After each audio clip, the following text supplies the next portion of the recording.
Ku danna subscribe domin samun sababbin shirye-shiryenmu cikin sauƙi. Sannan ku danna ƙararrawar sanarwa don sanar da ku da zarar mun ɗora bidiyo. Mun gode.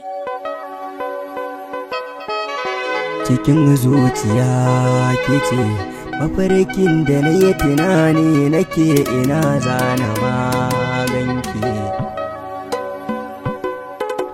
Komai raka da ki manta a zuciya ta duka ke na ba mulki. Koda cikin dubuwan anjera komai da zana ne muke. Hawaye na ƙas yana zuba sanadi na ƙaunar ki. Komai ragin biya ta mata ina zana maganki. Ma ilimi da tarbiya da kyan hali burina in aure ki.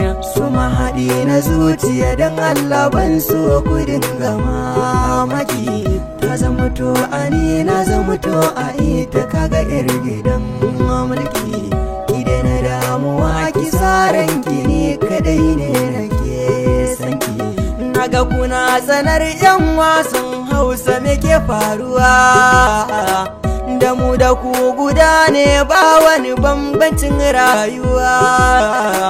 Kun ɗaukaran tsana da ƙiyayya a kuma na a rayuwa. Mu ma muna da masu samu iyaye su haife mu. Tarbiyyar su sun ba mu kuma mukan yi sallah kallo aka ci menene abin yakin mu. Allah ne ya tsara ai ita ce hanyar cin abin mu. Da mun abin gani ku ne kuke gani da mun yi so ku kore mu.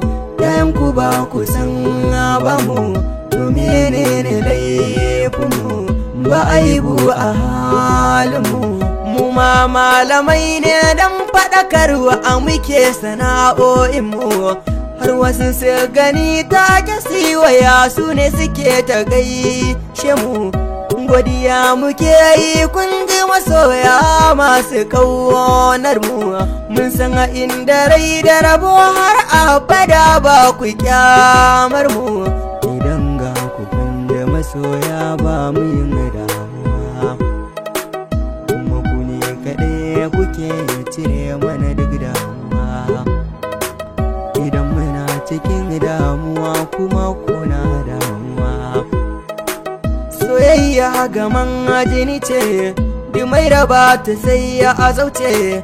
Hukunce sai ya haukace. Bagunsa rayuwa ta ƙare kuma dariya ta ƙare. Akwan a tashi sai a zare. Zan so mutum dan Allah ba zan yaudare shi ba. A raba duk masoyan juna ba zan zo a ceke ba. A gaba sai kuɗin jira ni bayan